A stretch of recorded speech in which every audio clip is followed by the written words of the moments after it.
ഇത് മാസ് മോട്ടോഴ്സിൽ നിന്നാണ്. നമ്മുടെ ഹീറോ ഹോണ്ടയുടെ സ്പ്ലെൻഡർ വണ്ടി ഗിയർ വീഴാത്ത കംപ്ലയിൻ്റ് കാരണം നമ്മളത് ചെക്ക് ചെയ്യാൻ വേണ്ടിയിട്ട് അഴിച്ചിട്ടുണ്ട്. എൻജിൻ്റെ അകത്താണ് കംപ്ലയിൻറ്റ്. അപ്പോൾ അതിൻ്റെ ഡീറ്റെയിൽ ഒന്ന് കാണിച്ചു തരാം കേട്ടോ. ഇതാണ് അതിൻ്റെ നമ്മുടെ എൻജിൻ പാർട്സുകളാണ് കേട്ടോ. ഞാനപ്പോൾ അത് ചെക്ക് ചെയ്യാൻ വേണ്ടിയിട്ട് അഴിച്ചു. അതിൻ്റെ ഗിയറിൻ്റെ ഈ സെലക്ടറിൻ്റെയാണ് കംപ്ലയിൻറ്റ്. അത് കറക്റ്റായിട്ട് പ്രോപ്പറായിട്ട് ഒരു ഭാഗം വരുമ്പോഴത്തേക്കും സ്റ്റക്കായി പോവാണ്. ഇവിടെ ടച്ച് ചെയ്താണ് പാടും കാര്യങ്ങളൊക്കെ അത് കാണുന്നുണ്ട്. അപ്പോൾ ഈ സെലക്ടർ യൂണിറ്റ് നമുക്ക് മാറ്റിയാൽ മതി. ഈ ആമ് മാറണമെന്നില്ല, ഉള്ളിൽ കൊണ്ട് ഈ സെലക്ടർ യൂണിറ്റ് മാറ്റി കഴിഞ്ഞാൽ അത് റെഡി ആയിക്കോളും. പിന്നെ നമുക്കത് അഴിക്കുമ്പോൾ ഗിയർ ബോക്സുമായി ബന്ധപ്പെട്ട നമ്മുടെ അതിൻ്റെ ബെയറിങ്ങുകൾ, ഗിയർ ബോക്സിൻ്റെ ഈ 4 ബെയറിങ്ങും മാറ്റുന്നുണ്ട്. ഈ 2 മാറുന്നുണ്ട്. ഈ കേസിനകത്ത് ഈ 2 ബെയറിങ്ങും മാറ്റുന്നുണ്ട് കേട്ടോ. പിന്നെ ഓൾറെഡി നമുക്ക് അതിൻ്റെ ഗ്യാസ്കറ്റുകളൊക്കെ മാറ്റിയിട്ട് വേണം റീസെറ്റ് ചെയ്യാനായിട്ട്. പിന്നെ ഗ്യാസ്കറ്റ്, ഓറിങ് അതൊക്കെ മാറ്റിയിട്ട് വേണം റീസെറ്റ് ചെയ്യാനായിട്ട്. പിന്നെ നിലവിലിപ്പോൾ ക്രാങ്ക് ഷാഫ്റ്റൊക്കെ നോക്കുമ്പോൾ വേറെ കംപ്ലയിൻ്റ് ഒന്നും കാണുന്നില്ല.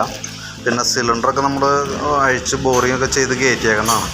പക്ഷേ എന്നാൽ പോലും നമുക്കൊന്ന് ക്ലീൻ ചെയ്തിട്ട് നമ്മൾ ചെയ്യുന്ന സമയത്ത് അതിൻ്റെ ഗ്യാസ്കറ്റൊക്കെ പാക്കിങ്ങുകൾ എല്ലാം തന്നെ മാറ്റിയിടണം. അതേപോലെ തന്നെ ഓറിങ്, അതിനോട് തന്നെ ഓയിൽ സീല്, ഇത്ര ഐറ്റംസ് നമുക്ക് എന്തെങ്കിലും മാറേണ്ടി വരും കേട്ടോ. എൻജിൻ ഓയിൽ അടക്കം ഇത്രയും കേസ് നമ്മൾ ചെയ്യുന്നുണ്ട്. അപ്പോൾ അതിൻ്റെ കംപ്ലയിൻറ്റ് ഇതായിരുന്നു. അപ്പോൾ നമുക്ക് വർക്ക് ഞാൻ കംപ്ലീറ്റ് ആവുന്നതിനനുസരിച്ച് പറയാം. എന്തെങ്കിലും ഒരു എസ്റ്റിമേറ്റ് ഞാൻ നോക്കിയിട്ട് എൻ്റെ ഡീറ്റെയിൽസ് ഒന്ന് വാട്സാപ്പിലേക്ക് പറയാം. ഡെലിവറി എന്നത്തേക്ക് തരാൻ പറ്റുന്നുള്ളതിൻ്റെ ഡീറ്റെയിൽസൊക്കെ ഞാൻ വാട്സാപ്പിലേക്ക് ഒന്ന് സെൻഡ് ചെയ്ത് തരാം കേട്ടോ.